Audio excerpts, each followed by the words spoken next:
Hi అండి, అందరికీ ముందుగా నా ఛానల్ని సబ్స్క్రైబ్ చేసుకోండి. నేనైతే ఈరోజు సింపుల్గా ఈజీగా టేస్టీగా బోటీ ఫ్రై చేస్తున్నాను. దానికోసమని ఒక 4 మిర్చి, ఒక ఉల్లిగడ్డ, కొత్తిమీర, పుదీనా కట్ చేసి పెట్టుకోవాలి. పొయ్యి మీద ప్యాన్ పెట్టుకొని అందులో ఆయిల్ వేసుకొని అది హీట్ అయ్యాక పచ్చిమిర్చి, కొత్తిమీర, పుదీనా, ఉల్లిగడ్డ వేసి బాగా ఫ్రై చేసి అది ఫ్రై అయ్యాక అందులో అల్లం పేస్ట్ వేసి, ఈ బోటీ ఫ్రైకి అయితే కొంచెం అల్లం పేస్ట్ ఎక్కువనే ఉండాలి. అది పచ్చివాసన పోయేదాకా వేపుకోవాలి.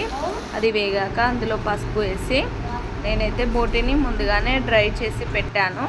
ఉప్పు పసుపు వేసి డ్రై చేశాను. సో ఇలా డ్రై అయిన బోటీని మనం ముందుగా ఫ్రై చేసుకున్న పోపులో వేసి బాగా కలుపుకోవాలి. సో ఇదైతే ఒక పావు గంట ఇలా కుక్ కానివ్వాలి, బాగా ఫ్రై కానివ్వాలి. ఇలా ఫ్రై అయ్యాక ఇందులో ఉప్పు, కారం, ధనియాల పొడి అండ్ మీ దగ్గర మసాలా ఉంటే గరం మసాలా, నేనైతే ధనియాల పొడిలోనే కలుపుతాను. సో ఇవి వేసుకొని కలుపుకొని ఇంకో పావు గంట ఫ్రై కానివ్వాలి. ఇలా డీప్ ఫ్రై అయ్యాక